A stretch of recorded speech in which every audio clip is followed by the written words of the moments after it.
And good afternoon, Singapore. In these last 2 days, we've heard some great presentations with practical recommendations and a theme about building constructive relationships between security teams and DevOps teams. And I am here to put an end to that. Or perhaps I'll rephrase that. I'm here to help end the day on that note. So the title of my presentation is actually, quite honestly, rather boring. Instead, what I usually like to do is start off with a metaphor of the American West. And by that, I mean an Italian movie filmed in Spain. The Good, the Bad, and the Ugly is Sergio Leone's 3-hour epic Western.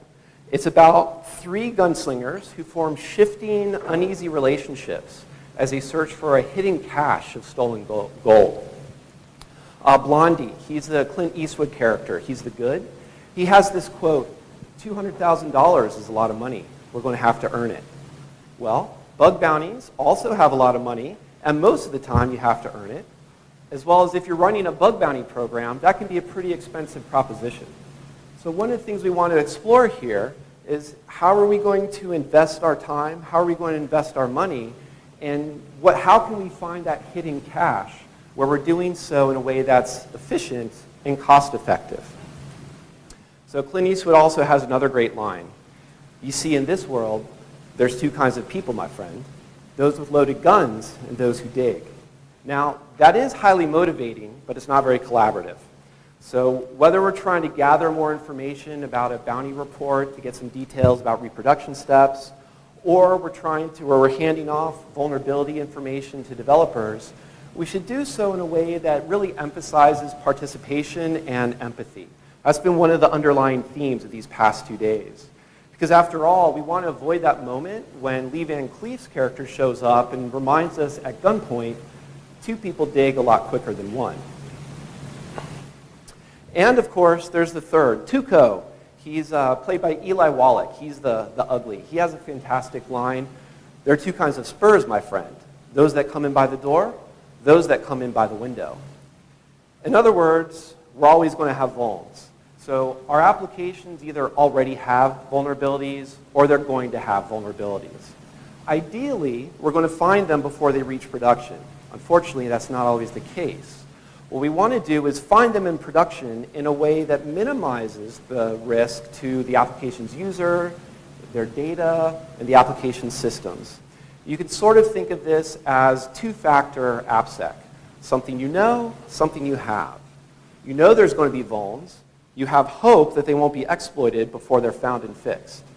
And if you cross your fingers while this is biometric 2-factor AppSec.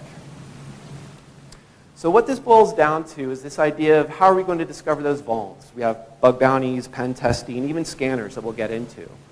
But we have an overarching goal to fix vulnerabilities, but we have a lot of different motivations for getting there. We have bug bounty hunters who are asking, what's the price for this vuln? And who are very often incentivized to find the highest impact or argue for a higher impact vuln so they can get a better price for it. You have a DevOps team. They're asking the questions, what's it going to cost me to fix this vuln? My time is valuable. What's it going to cost to our deployment pipeline? What's it going to cost to our deadlines? And then there's also the idea of what's the value? Should we bother doing this type of vuln discovery? What are we getting out of it? And so calling out those nuances, there's difference between those ideas of price, cost, and value. And hopefully throughout the next few slides, we'll get a little bit better sense of how we might quantify that or how we can sort of think about that in general. Before we go too far, I do want to take a slight diversion into talking about bug bounties and vulnerabilities and the herds and the hordes that are out there.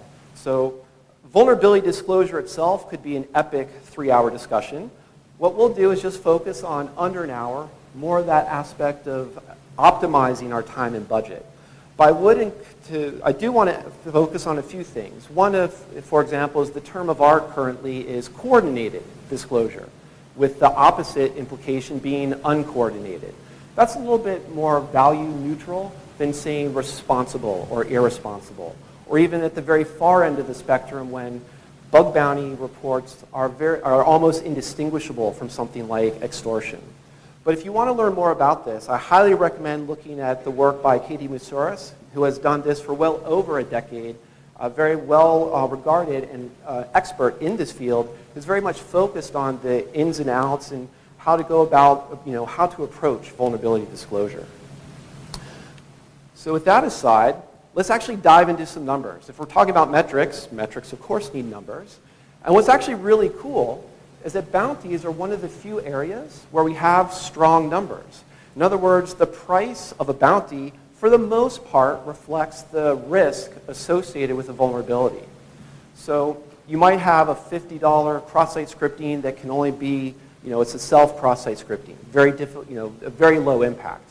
Or that other end of the spectrum, you might have a $10,000 cross-site scripting because it can be delivered to anybody's inbox in a web-based email system and extract sensitive information, let alone cookies or something like that. So you have this wide variance. And on average, in bug bounty programs I've been familiar with, the average price of a Vuln was around $800. And in some more publicly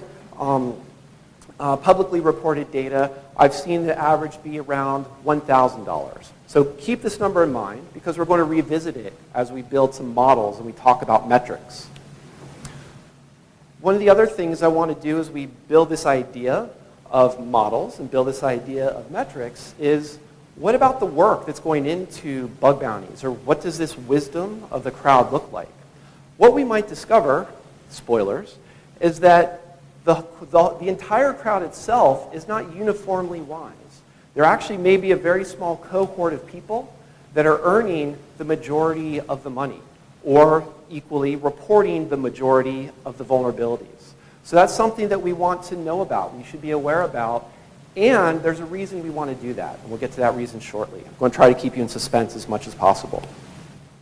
So as I build suspense, basically going to revisit and start to reformulate our question, which really just says, we want to know where our flaws are, we'd like to find them, but how can we do so effectively? We care about time, we care about money.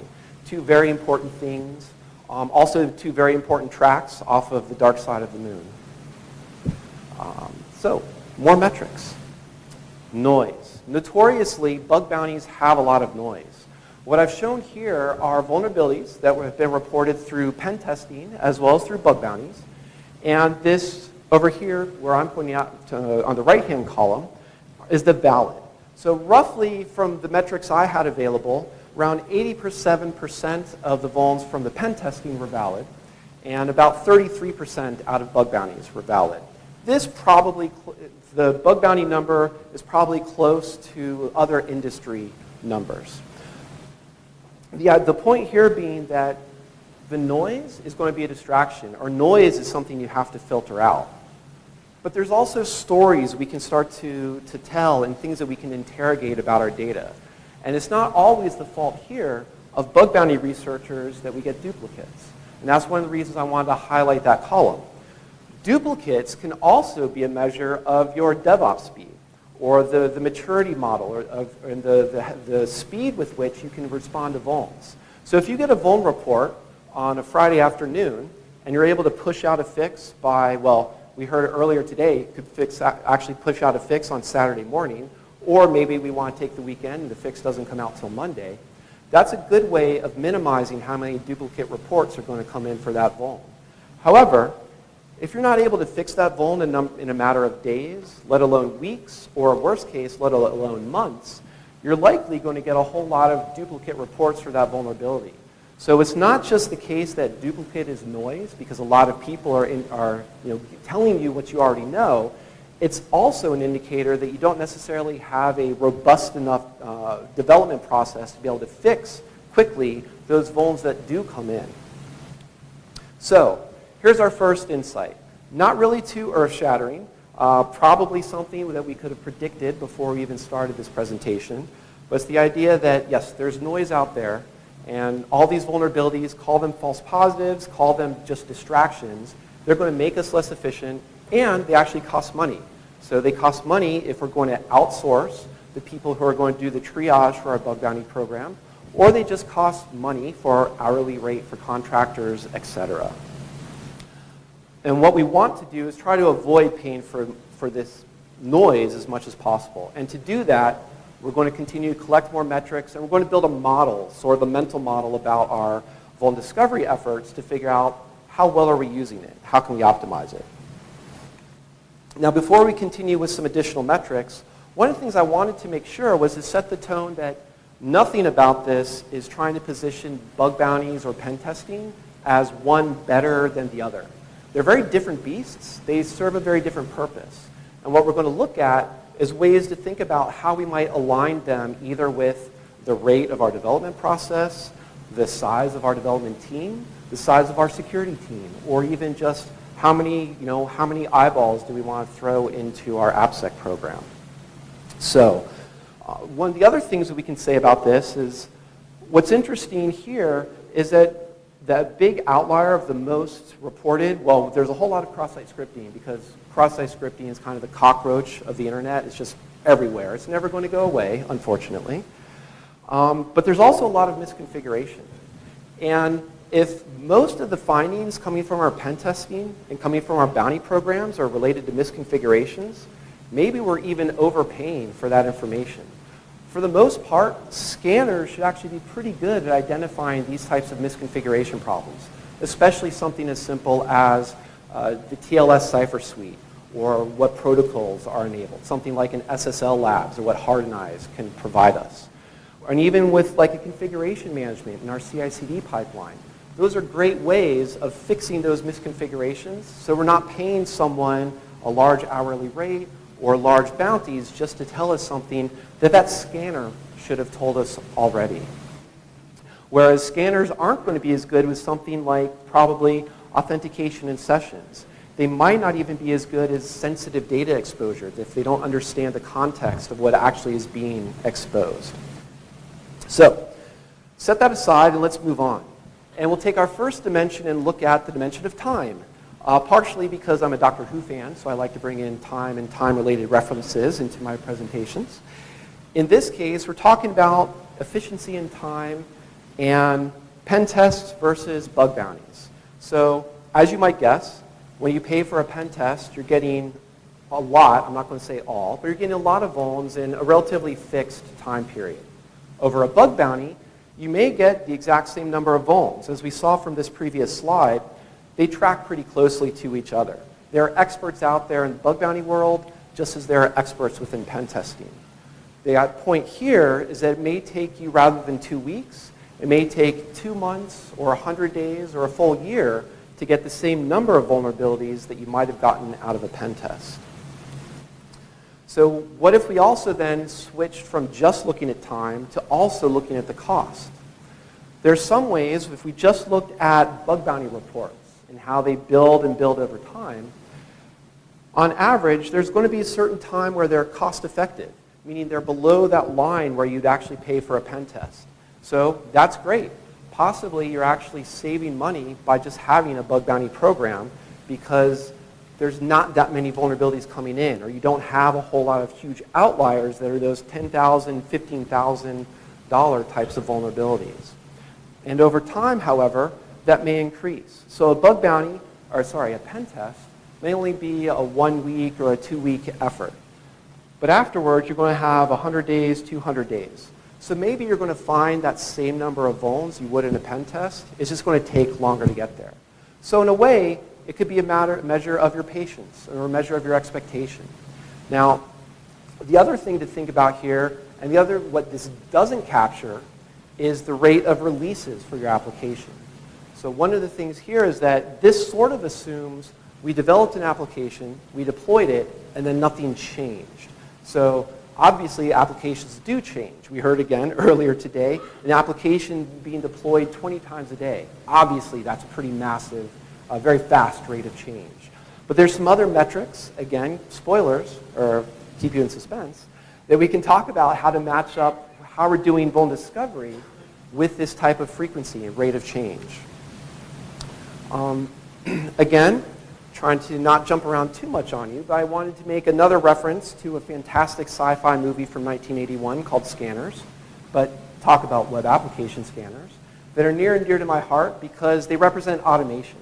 And one of the tenets of DevOps that I like to really emphasize is automation and feedback loops. So feedback loops, a very basic engineering principle. Automation, also a very basic engineering principle. So I don't have a lot of data around scanners, so that's why you don't see them in a lot of my graphs and metrics. But we can already assume that they're going to have a lot of overlaps in what pen testing can do or what bug bounty can do. For example, if you're paying bounties based on things, somebody who's been running an Nmap, somebody who's been running OpenVAS or Nessus, you're basically subsidizing people to run scans that you should be doing yourself. So again, that's probably a wasted amount of budget and wasted effort. If you're getting those types of vulnerabilities, start investing that money into scanners. The same thing too is that if we were to throw them onto this graph, they would likely be down in that lower left-hand corner where they're efficient in time and they're cost-effective. Doesn't mean they have a zero cost, but it means we can use feedback loops. If we get a bug bounty report in a production system, now let's go back and adjust one of our QA tests, one of our acceptance tests, one of our development linters to see, can we find this vulnerability within our code so that we can watch for a regression, as well as can we take advantage of this scanner that's not only watching for a regression, but look for this same vulnerable pattern elsewhere within our code base. So that's where scanners and automation are going to be a fantastic help for us. So let's go back to that idea that I alluded to before about the pace of development or the frequency of deployment and tie that into as a parallel to the frequency of bug bounty reports. So what I did here is I looked at reports and I just said, how many days are there between valid reports? And 50% of the valid reports came within roughly 4 days. And 95% of them overall had about 22 days in between them. So there's a couple things we can take from here. If we're thinking 4 days between valid reports, we can say, great, we're probably going to get 2 reports a week for our application. And if we say on average that's $1,000, we can already sort of set up some expectations that we might be spending $100,000 a year on this application for bug bounty. Now, obviously, things are going to change. Your applications may be very different.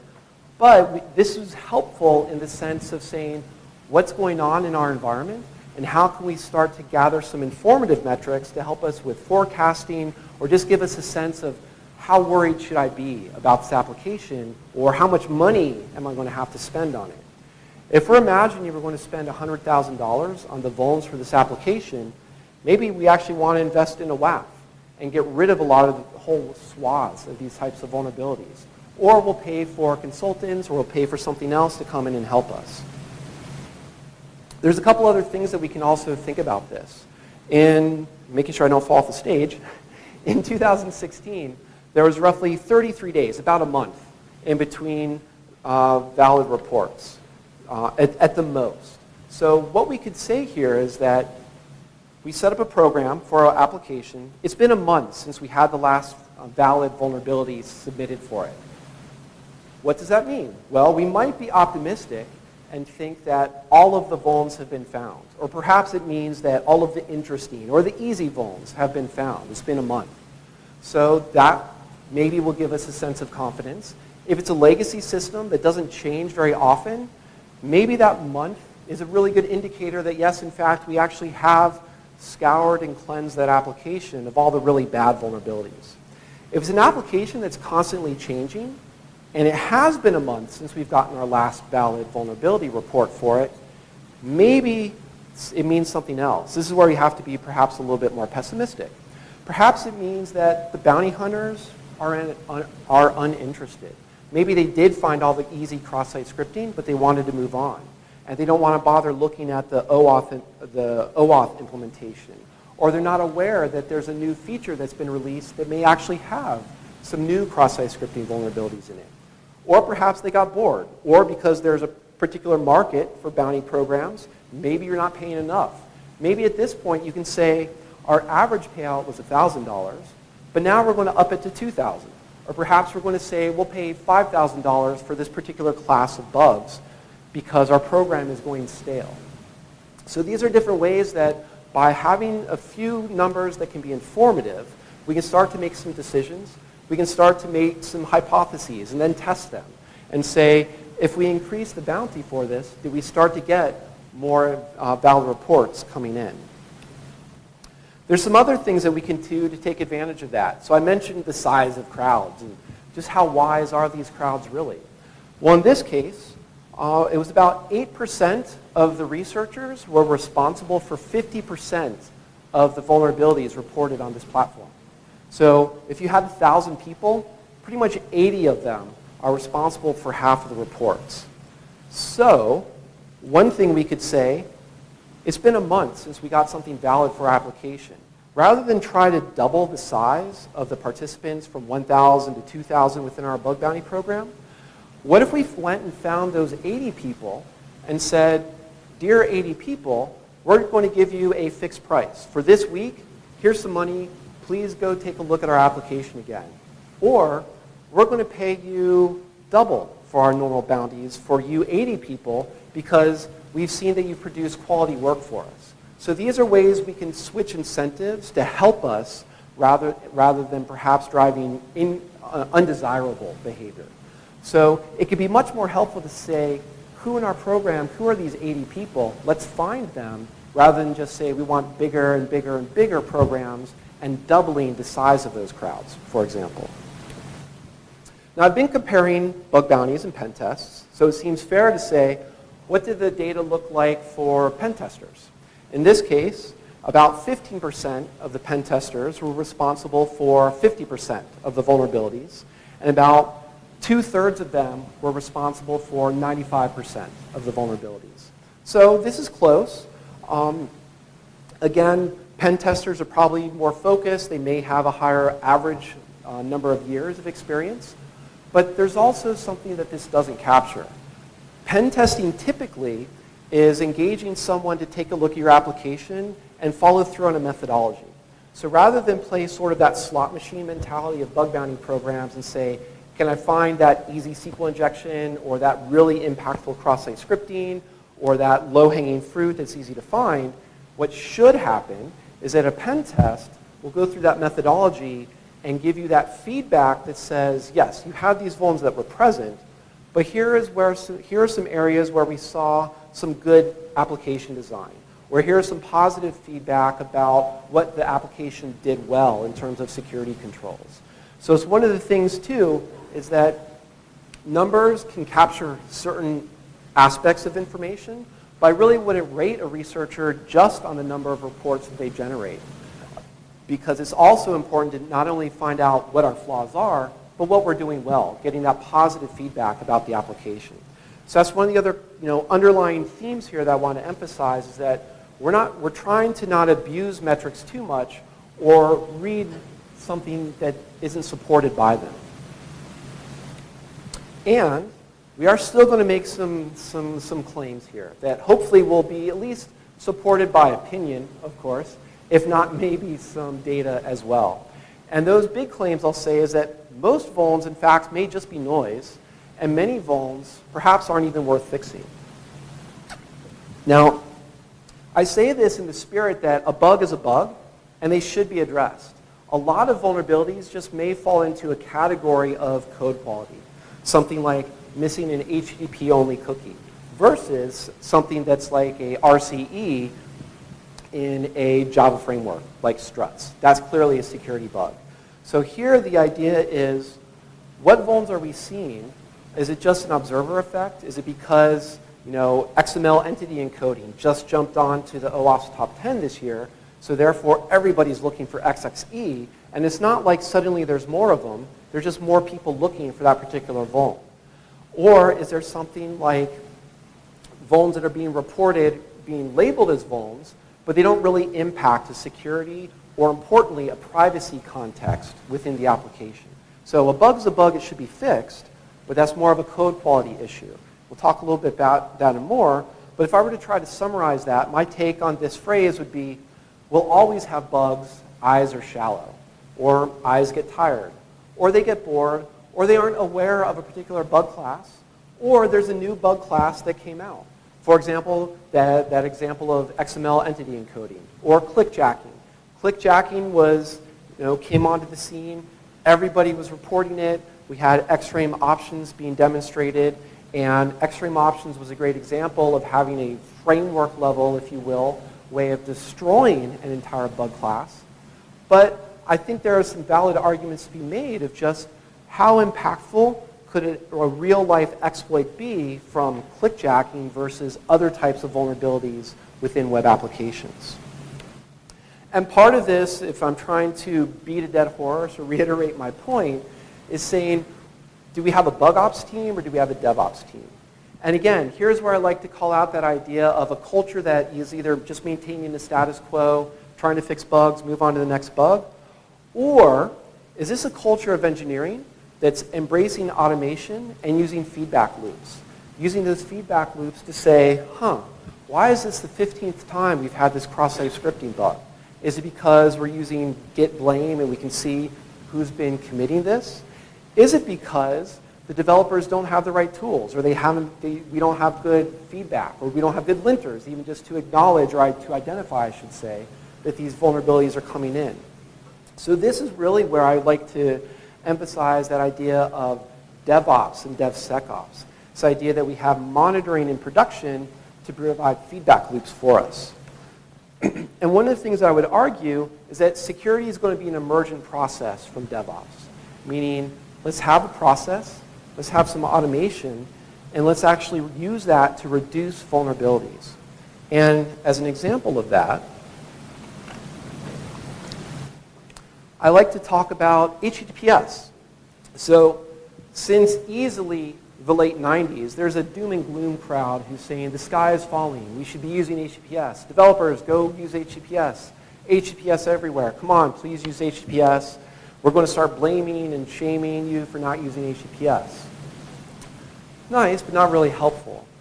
What Let's Encrypt did, at least in my mind, was turn that sort of coercive approach and just like yelling at people to go deploy HTTPS into a more collaborative approach. They identified what does a DevOps team need in order to actually effectively deploy HTTPS. And there's two key aspects to this, I think. One is the initial cost. So the cost is now 0. Certs are free. Awesome. So we addressed the issue of budget. But that's a one-time problem. The other problem is ongoing maintenance, meaning how do you deploy, how do you maintain, how do you rotate certificates when they expire, or in unfortunate scenarios, what if they're compromised? And not being able to, that idea of key rotation or certificate rotation is critical to an effective production scale deployment of HTTPS. If you can't rotate your keys, you effectively don't have good HTTPS, especially if you don't know when they're going to expire and you can't update them. So that's why I like to highlight what Let's Encrypt did, is to say, cost is free, and here's your Acme protocol. So all of the DevOps teams now can basically deploy HTTPS certs, not only in production, but now these certs are also so easy to obtain, they can be in your staging environment and your dev environment. So also no longer do we have those kludgy code where developers are disabling those certificate checks about self-signed certs or invalid certs. You've got valid certs everywhere and a lot more encryption. And this is a great thing. And I think what I like to call out about that is it's also a way of doing applied threat modeling. Now, threat modeling in general, I think, is a great exercise. It's a great way just to build security awareness. It's something that you can do with your DevOps team, and security can guide that process.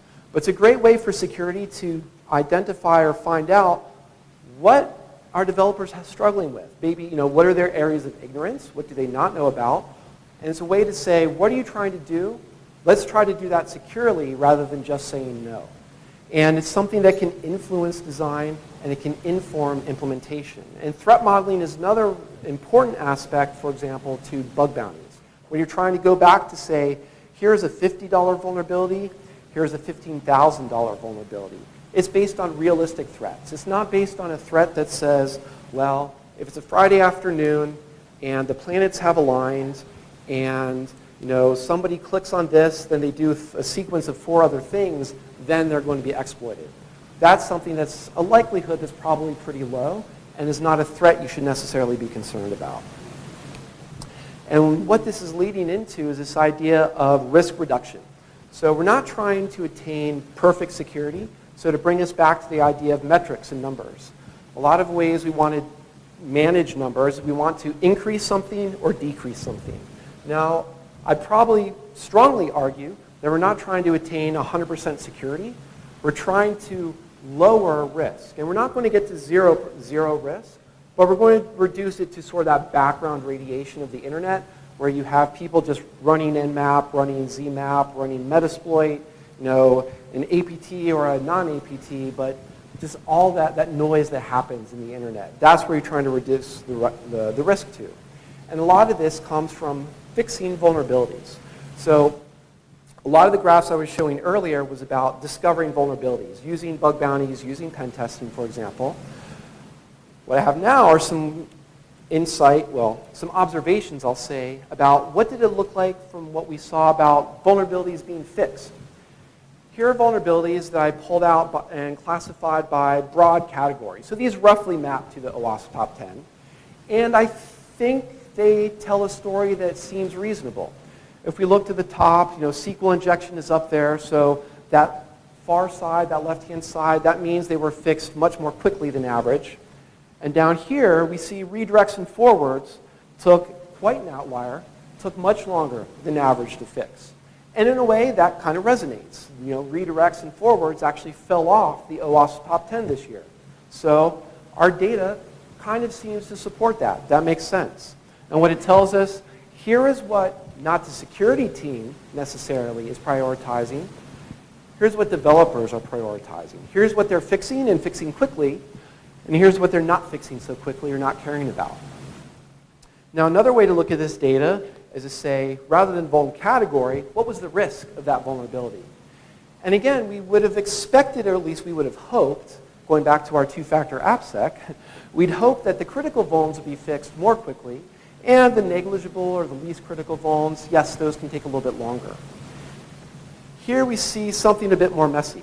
Now, I haven't had time to dive into this data to come up with would be a strong answer, but I'm going to use it as an exercise to say, how do we interrogate data? Or how can we kind of dummy check, if you will, or just build some hypotheses or some stories about that data that we'll go and then follow up on later. So this, below medium, there's an outlier there that those are getting fixed a lot quickly. There could be a couple reasons for this. One, perhaps we're mismanaging to a metric.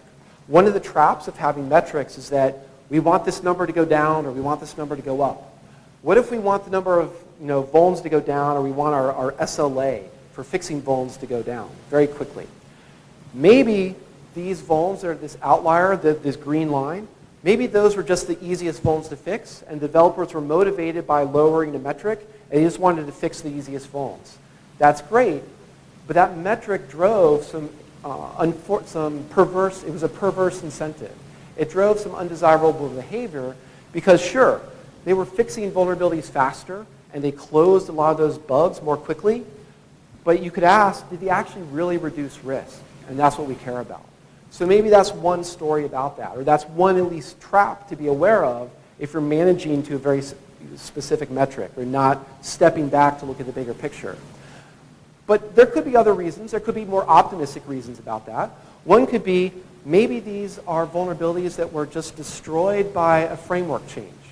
Maybe the dev team said, we're going to invest and switch our front end and do a big investment, but a big shift into something like React.js. It's much, much harder to introduce cross-site scripting vulnerabilities into React. So maybe that just got rid of a whole swath of vulnerabilities there. Or they deployed CSRF tokens on their development framework. And by one framework change, CSRF went away. Or maybe, for example, that's the clickjacking with X-frame options. So there could be some stories around this, but it's something to look at and be aware of about what's the data we're collecting, and is it reflecting what we might expect? And if it's surprising us, let's dive into a little bit deeper to figure out what that surprise might be. And as I mentioned, there's a big picture to be aware of. So ultimately, we do want to fix vulns. We don't just care about knowing what our flaws are. It's of course nice because we want to fix them, but fixing them is where we're actually reducing risk. And despite those categories and the average days of fewer or greater vulnerabilities being fixed, whether by category or whether by risk, we were barely getting above 50% fixed. So overall, the big picture, that's not great. Now, we should still be supportive, still be constructive and say, this is still good because the critical vulns, at least, are the ones that are above that 50% line, and the less critical aren't. But again, what if we were actually to step back and have a conversation about this? What is this implying? Maybe it actually means that a lot of these vulnerabilities don't really matter. Or maybe they just fall into that category of code quality versus actually having a security impact. So maybe we're actually we're taking in too much noise from a bug bounty program, or we're passing on too many vulnerabilities from our automated scanners or from our pen tests. Maybe we should just focus on one or two categories, get rid of, lower this baseline so that we see the risk that's getting fixed is the risk that we actually care about. So maybe we're actually measuring something and the 50% line is actually much better than we care about because we can get rid of a lot of the noise. So we'll take a risk-based approach to that. And another way of looking at this data is, because I like using metaphors, I like to talk about a endemic risk. Or I take this metaphor of the American Centers for Disease Control, the CDC. They're the organization that tracks things like plague outbreaks and important things like zombie outbreaks. You can go to their website and you can look for how to prepare for a zombie outbreak, and you will find a report on such a thing. So here you've been warned, and now you can be prepared. But the idea here is that we have outbreaks of vulnerabilities. You could also look at this as sort of your blood splatter chart. If this is the first time you've ever dumped your application into a bug bounty program, it's never been tested before, you get a wave of vulnerabilities that come in. But the idea here is that a lot of what I've shown has been kind of snapshots in time. What's often more important is a trend. So as I was mentioning, we want numbers to go up or numbers to go down. In this case, we want to see applications move from that pandemic quadrant where we have a huge outbreak of high-risk vulns and tons of them, to make matters even worse. We'd love to get them back in that lower left-hand corner where they're just sporadic, where we have the acceptance, where we acknowledge that there will always be vulns, but if we can fix them quickly, and if the impact of those vulns has been reduced because we have compensating controls, because we can deploy a WAF rule change quickly, because our CI/CD pipeline has a lot of tests in it that allows us to deploy quickly with confidence, meaning that this code change, we don't have to cross our fingers. We can just look at our test acceptance dashboard and say, we're pretty sure that these lines of code aren't going to break our production system. That's another case where I like to emphasize that mentality of DevOps, where you have automation, feedback loops, and a CI/CD process with a whole lot of touch points. So again, this is just another way of just looking very, very simple numbers nonetheless. In this case, I'm using risk as just impact times likelihood, scale of 1 to 5. You could also perhaps track this as CVSS v3. Collect this from all of your different scanners, all of your different reporting tools, and say number of findings. Or you could just change what these axes are, but still have the idea that in February of 2018, our app was up here in the pandemic quadrant, but we did something that at least said we're still getting a lot of findings, there's still a lot of bugs here, but we at least reduced the average risk for it, eventually getting it down to that sporadic. And you could also perhaps measure this with your bug bounty program. Maybe you could say, how mature is our DevOps program? Or how mature, or how quickly do we think we can fix vulns, or have we killed entire classes of vulns? Maybe we're paying, if we're just going to get a whole lot of vulns, 1,000 vulns, or that 100,000 vuln reports, we don't want to pay much more than $1 for that vuln because it's going to bust our budget. But maybe we have a good program in place. We're still, pretty low on the maturity model, but we can pay that average $1,000 for bug bounties. So you're just kind of enumerating, figuring out what the flaws are, and then eventually you're increasing order of magnitudes on payouts because you're starting to exterminate whole classes of vulns. And I use it, I like alliteration, but I also wanted to use exterminate so I could make another Daleks reference. So that's the other reason for that. And then if you're increasing on and on, you can get to the point where you've increased the magnitude of your bounty payouts till you're making certain types of vulns just extinct. They just shouldn't happen unless there was some egregious failure, both within the developer awareness, the developer process for code reviews, the automated linters that you have, the automated tests that you have, and the design that you've created for your application. So that's where you can see very mature companies are able to say $100,000, $250,000 for a fundamental flaw within our operating system, within our chip design, things like this. So if I were to try to start to summarize this, your security from crowds can still come. You may have a cast of thousands in your epic bug bounty program, but it may only be those 80 people or so, or that 8% or 12% or so, that are giving you all of those really reasonable, really good reports based on reasonable threat models. If you're getting them in, put those vuln reports into your issue tracking system where the developers live. Work with the developers' tool sets. Don't force them into different tool sets, different tools. Bring those CI, and when you're talking about automating reproduction steps, bring that into that CI/CD pipeline. It is fantastic to introduce new tools, but make sure they work within the ecosystem of what DevOps uses, rather than try to convince DevOps to create a whole new ecosystem. And one of the things too, shift left, the very common phrase. I like the idea of being shiftless because automation lets us be lazy. But one of the things I want to emphasize from this presentation is that I'm not trying to say find those vulns earlier, do a bug bounty or do pen testing earlier on that SDLC. It means shift the security knowledge, shift what you're doing with security earlier within that SDLC. Do you even have security controls? We make, we make fun of people for having bad passwords, but we also, as developers and DevOps teams, we have passwords for our service accounts. How do we handle keys? How do we do our secrets management when we're deploying to staging environments, when we're deploying to production within cloud environments? These are important things to understand. And we can do security from the very basics. Again, there's nothing earth-shattering about me saying, know where your apps are. Scanners can be very helpful for this. Enumerate those dependency graphs. We saw today and yesterday some great examples of what happens in that app dependency. It's one thing to say, fantastic, you've done some great code reviews, you have a nice process designed around the code that you're actually writing. What about all that code that you're importing? So let's not forget that. And of course, let's figure out, let's not fall into the Druids principle where no one knows who they were or what they were doing. Who actually owns and is in charge of the apps you have? And one of the ways I like to summarize this, and it's one of my goals is to try to get myself quoted somehow, is that AppSec is the continuation of DevOps by their own means.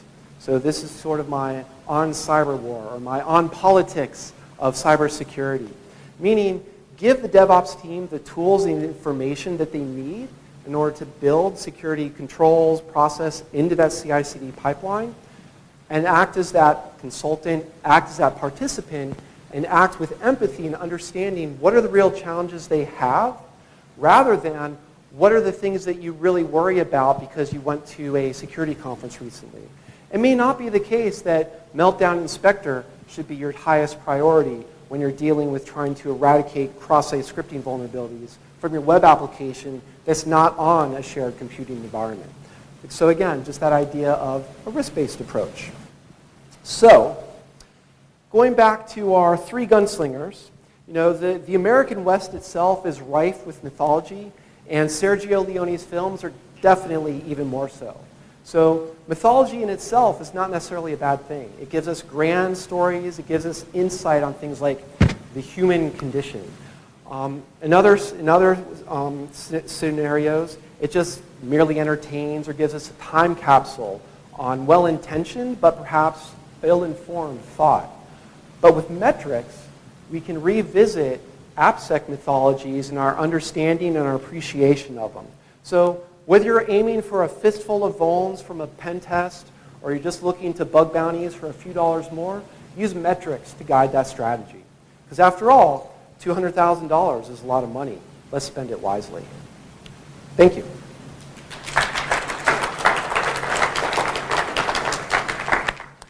And with that, hopefully, everyone has some questions, or they're eager to leave for the afternoon after such a great conference. And I see one hand already. So yes, questions. So all of those metrics that you got, are you sharing those somewhere? So I can't share the raw data for it, okay, but the slides have been posted. And again, we'll be posting the slides. And I believe DevSecCon will be posting the videos for this as well. Very nice, cool. Thank you. Also, can I ask more questions? Okay. Do you have, because you had so many great ideas, do you have like a list of like, kind of like if you're going to strategize between these different options like bug bounty or pen testing and all of these things, like I would love to see like one of those charts where it's like if this, if that, because I'm a nerd and that's how I think. So that's a great question. So the mic might have been quiet. So the question was, do you have a flow chart that says if you're this worried, you should do this. If you're not as worried, do this, and so on and so forth. So that is a great question. I should have, I don't have a recipe of this, and this that I think is great for all contexts or for all apps. Because I'm very much a fan of saying, what's the context for this? However, if we're going to go into napkin math, napkin metrics, I would say never start with a bug bounty program. Do an internal security program first for your application. Do a pen test. Do something that's basically bounded on cost and bounded on time to say, what do we think our baseline is for the security of this application? Then open the doors to the hordes of the internet to say, what are all the vulnerabilities here? What did the pen testers miss? As well as, pen tests are still a point in time. So applications live throughout time, however wibbly wobbly it may be. So there is a good place for having bug bounties as an ongoing monitor, if you will, of that. And the other thing I will say, always look at automation because that's going to be the best thing from a DevOps mentality. So that's perhaps a bit vague, but that's how I would start to answer that question. So as you look at the places where bugs weren't fixed, have you started to dive into the whys? Are they aggregated to certain companies, or are they aggregated to certain behaviors? How do you think about going after that problem, because that's how you get to the next level with those particular companies? Absolutely. And in the interest of time, I had a whole bunch of other graphs and things with pretty colors to show off. One of the things I was looking at is I was talking a lot about averages, but there's another thing. What about the median? What do those graphs look like for the companies, the organizations that are doing really, really well? So on average, I'm trying to remember off the top of my head, I think over all the orgs, it was something like 79 or 80 days was that average time to fix. For the orgs that were doing really well, it was much closer to 30 to 45 days. So this data was definitely skewed by a lot of outliers from companies that just weren't fixing vulnerabilities. So there is a way to go and say, start asking those questions of what's wrong? Do we not have good incentives? Do we need more of a carrot and stick approach, or why are these being ignored? Or not to be overly cynical, are these the types of companies that just say we need a pen test because we need to meet some particular requirement, or we need to satisfy a third-party vendor security questionnaire? So there are a lot of things that can go in there. I haven't looked into it in too much detail just to try to figure out what's the difference between companies that are doing really well and those that aren't. And there was no commonality I saw, at least in terms of size of company or industry vertical or anything like that. So it's one of those things that, if I'm lucky, a year from now I'll be able to come back and maybe be able to answer that question a little bit better. Other questions? I'm standing on this side of the stage, so I feel bad. So I'll wander over here, and our poor camera guy has been trying to track me as I pace back and forth. But I don't want to ignore this side, so we'll just awkwardly stare at each other until Francois tells us that we're done for the day, or if anybody has questions. Okay. Yes?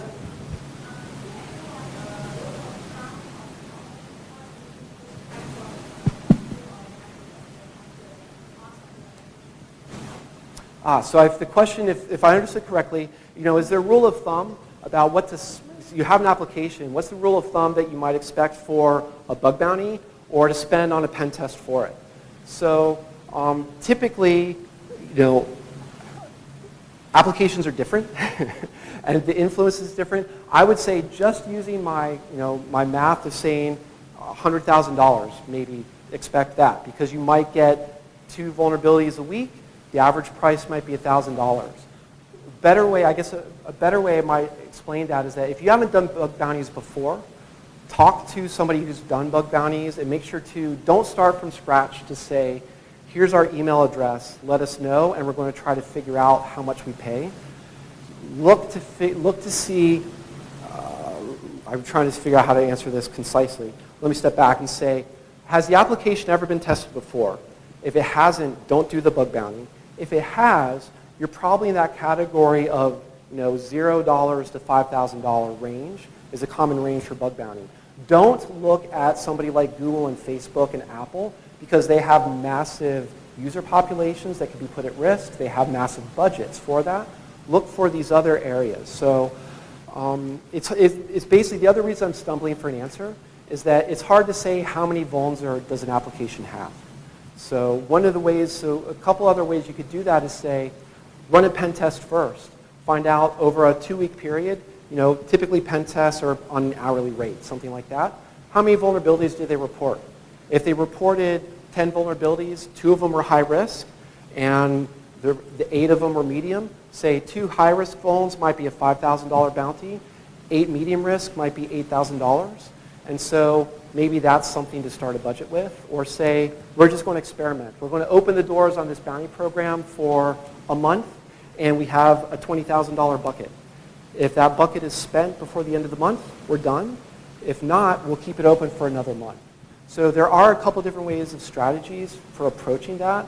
And the reason I can't give you a great answer is because the context is a lot different between, are you looking at this very single application? Are you looking across enterprise? Are you looking at and what the type of the application might be? So hopefully that helps a bit.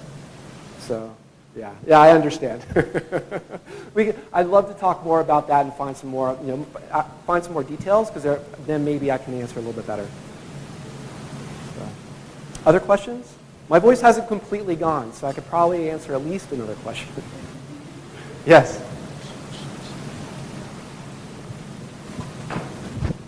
Thank you. I just want to ask if the bug bounty data includes black market bounty or just the normal bug bounties publicized? So the bug bounty data here is a combination of both public and private programs. So they've been kind of mixed together. Often private programs tend to have filters, for example, of who participates in them. So for example, if you were to look at that graph where I show that 8% of the people were reporting 50% of the vulnerabilities, private programs tend to be just that 8% of people. So that's actually, to go back to your question, that's saying, questioning how to get into, how much to spend on a bug bounty program.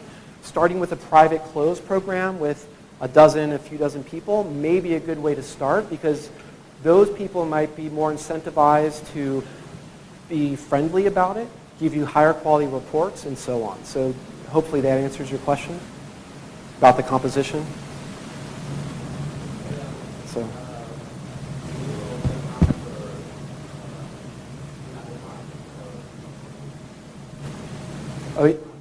Okay. So the other angle of the question was, so this was bug bounty data, private, public programs, and then what about dark market or selling vulnerabilities on outside of bug bounty programs? Short answer is no. None of this data included that. For one, I had no access to such data, and also to a degree, my theory behind it would also be that there's a lot of applications out there for which there is no black market for such vulnerabilities. Facebook, Google, Apple, those are easy examples of here's a pwn to own where you have competitions where this is a $100,000, $200,000 reward for these types of vulnerabilities. Clearly, there would be a market of a black market, a dark market for such things like that. But for a B2B SaaS application that very few people know of, it's unlikely that there's a black market for such information. So it's definitely a gap there. I would be curious about what that actually looks like. but I don't have any good informed opinion or informed opinion about that. So. Well, thank you very, very much, Mike. Well, thank you.